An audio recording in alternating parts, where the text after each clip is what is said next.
అయితే BRS party ఇప్పుడు రైతుల పక్షాన గాని అంటే తెలంగాణ రాష్ట్ర వ్యాప్తంగా ప్రజలందరికీ నిజంగా సంక్షేమం కోరుకున్న బీఆర్ఎస్ పార్టీ అయితే మరి ఎందుకు వదులుకురన్న బీఆర్ఎస్ని? ఖచ్చితంగా రాజకీయపరమైన కొన్ని నిర్ణయాలు జరుగుతూ ఉంటాయి. ఆ నిర్ణయాలలో కొన్నిసార్లు కరెక్షన్ టైం అనేది వస్తూ ఉంటుంది. కేసీఆర్ గారు అన్ని హామీలు ఇచ్చిండ్రు. ఇచ్చిన వాటికంటే ఇంకా అడిషనల్గా రైతు బంధు కానీ ఇట్లాంటి అనేక సంక్షేమ కార్యక్రమాలు, దళిత బంధు లాంటివి కూడా తీసుకున్నారు, బీసీ బంధు తీసుకున్నారు. ఇట్లా అన్నీ తీసుకొని విస్తృతమైన సంక్షేమం చేసిండ్రు. ఈ సంక్షేమంతో పాటుగా మేము వస్తే ఇంకొక 6 గ్యారంటీలు, దాంట్లో 13 హామీలు, 420 హామీలు అమలు చేస్తామన్నారు. అవి మొత్తం నమ్మి కేసీఆర్ గారు ఇచ్చింది ఎట్లాగూ ఉంటుంది, దీంతో పాటు అడిషనల్ గా కొత్త హామీలు కూడా వస్తాయి కదా అని కేవలం 4.5 లక్షల మంది మాత్రమే నమ్మిండ్రు వాళ్ళను. నిజంగా అంటే వాళ్ళ అంచనాలు నిజంగా లేదా? ఖచ్చితంగా మీరు చెప్పండి. మీరు పొద్దున్న లేస్తే ప్రజల్లో తిరుగుతూ ఉంటారు, అనేక మందితో మాట్లాడుతూ ఉంటారు, అనేక మందిని ఇంటర్వ్యూలు చేస్తూ ఉంటారు కదా. ఏ ఒక్క వర్గం అన్నా సంతోషంగా ఉందా వీళ్ళ పరిపాలనలో? ఏ ఒక్క పథకమైనా డైరెక్ట్ గా బెనిఫిషరీ వరకు పోయిన పరిస్థితులు ఉన్నాయా? డబుల్ బెడ్రూమ్ ఇండ్లు అని చెప్తా ఉన్నారు, ఏదో ఇందిరమ్మ ఇండ్లు అని చెప్తా ఉన్నారు. చెప్పి ఈ రోజు ఏం చెప్తా ఉన్నారు? ఇందిరమ్మ ఇల్లును ఎవరు డిసైడ్ చేయాలి? ఆఫీసర్ డిసైడ్ చేయాలి. నిజంగా బెనిఫిషరీ ఎవరు ఉన్నారో, నిజంగా దానికి ఎవరికైతే అది రావాలనో, అత్యంత నిరుపేదలు ఎవరు ఉన్నారో వాళ్ళకి ఇవ్వాల్సిన అవసరం ఉంటుంది. దాన్ని పక్కన పెట్టి కాంగ్రెస్ నాయకులు, కాంగ్రెస్ ఎమ్మెల్యేలు పబ్లిక్ వేదికల మీద ఏమని చెప్తా ఉన్నారు? మా కాంగ్రెస్ నాయకులు డిసైడ్ చేస్తారు, లోకల్లో ఉన్న మా మాజీ సర్పంచ్లు, మా పార్టీ లీడర్లు ఎవరైతే ఉన్నారో, మా లోకల్ బాడీ లీడర్లు వాళ్ళందరూ నిర్ణయం చేస్తారు ఎవరికి ఇవ్వాలనో. ఫస్ట్ మా కాంగ్రెస్ వాళ్ళని తీసుకుంటాము, ఇదంతా అయిపోయిన తర్వాత మిగిలిన వాళ్ళకి ఇస్తాము అని చెప్తా ఉన్నారు. అదంతా అయిపోయేదాకా నువ్వెక్కడ ఉంటావు? నీకు ఎవడిస్తాడు ఆ కుర్చీ? ఎందుకుంటుంది నీ దగ్గర అవన్నీ అయిపోయేదాకా? ఖచ్చితంగా మళ్ళీ కేసీఆర్ గారు వస్తారు. వచ్చిన తర్వాత గతంలో నిర్మాణం చేసిన ఏవైతున్నాయో అవన్నీ ప్రజలకు అందించడంతో పాటు మరిన్ని నిర్మాణం చేసి ఎవరెవరికైతే రిక్వైర్మెంట్ ఉందో వాళ్ళందరికీ ఇచ్చే పరిస్థితులు ఉంటాయి. రైట్ అన్న, ఇప్పుడు బీఆర్ఎస్ పార్టీ పదే చెప్తా ఉన్నది కాంగ్రెస్ వచ్చిన తర్వాత నీళ్లు ఆంధ్రకు మాలుతున్నాయని చెప్పి. నిజంగా ఇప్పుడు తెలంగాణలో నీళ్లు ఆంధ్రకు మాలుతున్నాయా? ముఖ్యమంత్రికి ప్రాబ్లం ఏంటంటే నీళ్ళ మీద ఆలోచన లేదు, నోటి మీద అదుపు లేదు. ఎంతసేపు నోట్ల కట్టలే ఏమొస్తాయి నాకు, నా ఇంట్లోకి తీసుకుపోవాలన్నా, మా 4 బ్రదర్స్కి పంచిపెట్టాలన్నా, లేదంటే నా మంత్రులు ఏమన్నా చేస్తామంటే దాంట్లో నేను ఎంత పర్సెంటేజ్ తీసుకోవాలి? స్వయంగా మీ ఎమ్మెల్యేలు చెప్తా ఉన్నారు కదా, రాష్ట్రంలో ఏదైనా బిల్లు రావాలంటే, ఏదైనా పైరవీ జరగాలంటే 15, 20, 30% తీసుకుంటా ఉన్నారని ప్రతిపక్ష పార్టీ నుంచి అటు బీజేపీ నుండి కూడా మల్కాజ్గిరి ఎంపీ ఈటెల రాజేందర్ గారు స్పష్టంగా విమర్శ చేసిండ్రు కదా. రాష్ట్ర ఆర్థిక మంత్రి ఇంట్లో డోర్లు ఓపెన్ చేసి పెట్టిండ్రు కమిషన్ల కోసము అని. కొద్దిగా నన్ను ఆలోచన చేసుకోవాలి కదా మీరు. నీళ్ళకు సంబంధించి చూసినా కూడా ఇదే ముఖ్యమంత్రి గారు ఉమ్మడి మహబూబ్నగర్ జిల్లా నుంచి ఈరోజు ఎమ్మెల్యేగా గెలిచి రాష్ట్ర ముఖ్యమంత్రిగా పనిచేస్తా ఉన్నారు. ఉమ్మడి మహబూబ్నగర్ జిల్లాలో 14 అసెంబ్లీలు ఉంటే 14లో 12 సీట్లు మిమ్మల్ని గెలిపించారు. పాలమూరు గతంలో ఉమ్మడి రాష్ట్రంలో ఉన్నటువంటి ఎటువంటి ఇబ్బందులు ఉండేనో దాన్ని కేసీఆర్ గారు ఒక్కొక్కటి దూరం చేసి గతంలో వలసలు పోయిన వాళ్ళందరినీ వెనక్కి రప్పించిండ్రు. ఈరోజు మళ్ళీ ఏమైంది? మళ్ళీ వలసలు పోతున్న పరిస్థితికి తీసుకొచ్చిండ్రు. మీరు ఎందుకు తీసుకొచ్చిండ్రు? కృష్ణా జిల్లాలతో ఫస్ట్ లబ్ధి పొందే జిల్లానే ఉమ్మడి మహబూబ్నగర్ జిల్లా. అదే కృష్ణాలో నార్మల్గా ఈ నీటి లెక్కలన్నీ ఎట్లా ఉంటాయంటే, ఏ భూభాగంలో ఏ నది ఎంత శాతం మారుతుందో వాళ్ళకి అంత అలొకేషన్ ఉంటుంది. తెలంగాణ భూభాగంలో ఇదే కృష్ణా నది 69% మారుతుంది. 69% మారితే తెలంగాణ మొత్తం ఉమ్మడి ఆంధ్రప్రదేశ్కు ఉన్న అలొకేషన్ ఎంత? కృష్ణాలో 811 టీఎంసీలు. 811 టీఎంసీల్లో 69% అంటే దాదాపుగా 540, 550 టీఎంసీలు రావాలి మనకు. 200 టీఎంసీలకు ఏ రకంగా ఒప్పుకున్నావు? ఆ ఉన్న నీళ్ళన్నీ నాగార్జున సాగర్ నుండి నిన్నగాక మొన్న కదా మొత్తం చంద్రబాబు గారు అంతా తరలించకపోతా ఉంటే కళ్ళప్పగిచ్చి చూస్తా ఉన్నావు. ఎందుకు ఆపలేకపోయినావు? అంటే ఎందుకు ఆపలేదు అనుకోవచ్చు అన్న. వాళ్ళ ఇంతకుముందు పాత బాస్ కదా, బాస్ ముందు భక్తి. గతంలో నోట్ల గట్టలకు ఏ రకంగా సపోర్ట్ చేసిండ్రు మనల్ని, ఏ రకంగా దొరకబట్టిండ్రు, ఏ రకంగా ఏమేమి మనకు అప్లిఫ్ట్ చేసిండ్రు. ఈరోజు ఈ ముఖ్యమంత్రి పదవిలో కూర్చోడానికి చంద్రబాబు గారు ఇండైరెక్ట్ గా ఏ రకంగా సపోర్ట్ చేసిండ్రు మనకు, ఇవన్నిట్లను దృష్టిలో పెట్టుకుని తనకు భక్తిగా తెలంగాణను మొత్తం ఎండబెట్టి వాళ్ళకి నీళ్ళు అప్పగిస్తా ఉన్నారు. రేవంత్ రెడ్డి తెలంగాణ ముఖ్యమంత్రి కాదా?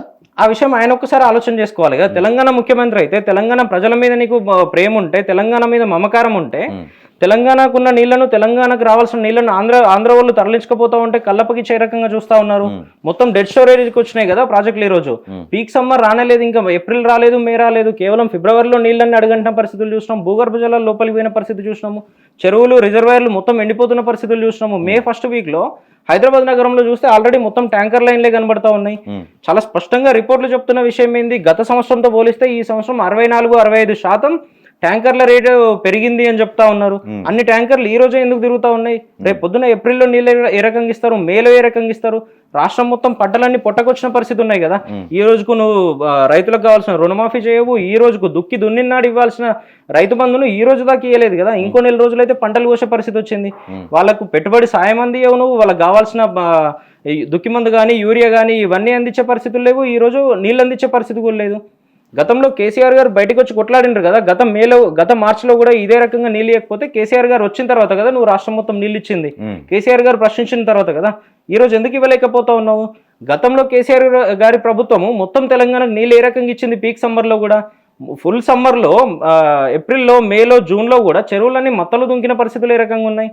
ఈ రోజు ఎందుకు ఉండలేకపోతా ఉన్నాయి? ఈ మొత్తం చట్టంలో ఎక్కడైనా మనకు కనబడుతున్న ఓన్లీ విషయం ఏంటంటే ముఖ్యమంత్రి గారి ఫోకస్ ఎంతసేపు ఢిల్లీకి ఏం కప్పం కట్టాలి, నా జేబులోకి ఏం పెట్టుకోవాలి.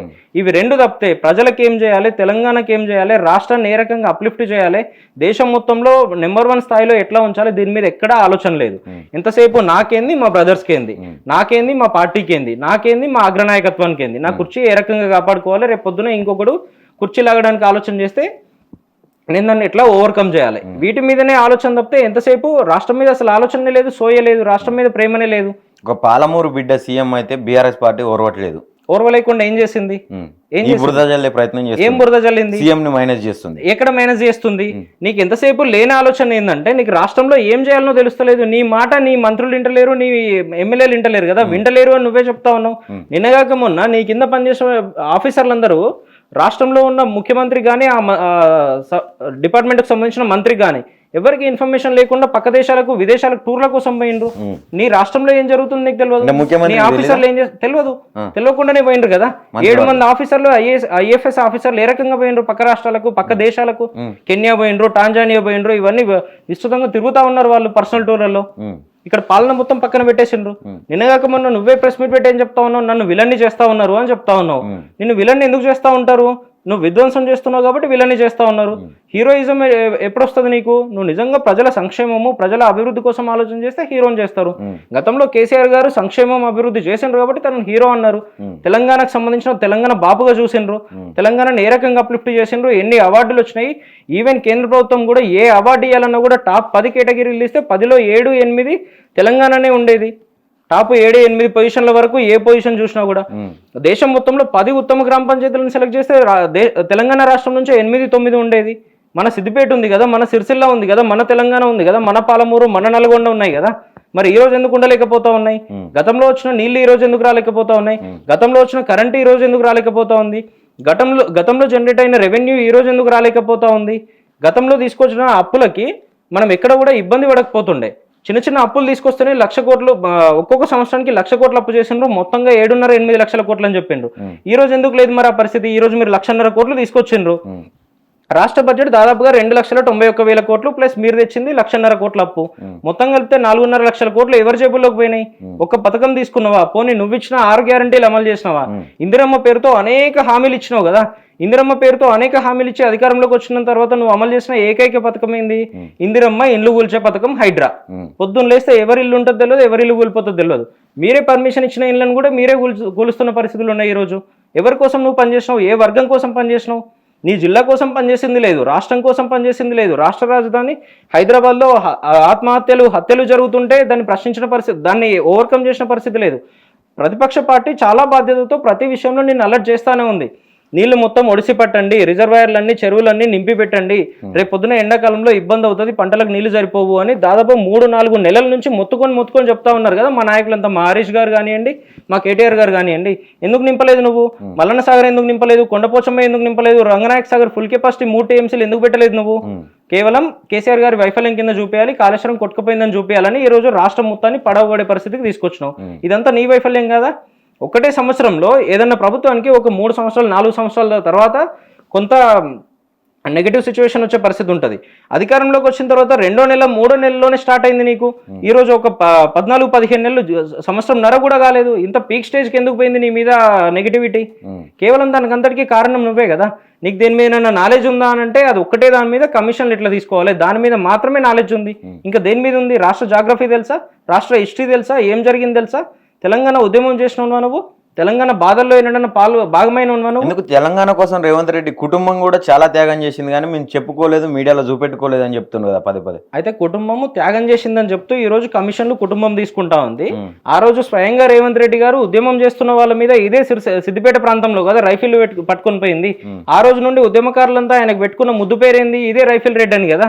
రైఫిల్ పట్టుకుని ఉద్యమకారులను చంపడానికి వాళ్ళ మీద షూట్ చేయడానికి పోయినావు కదా నువ్వు.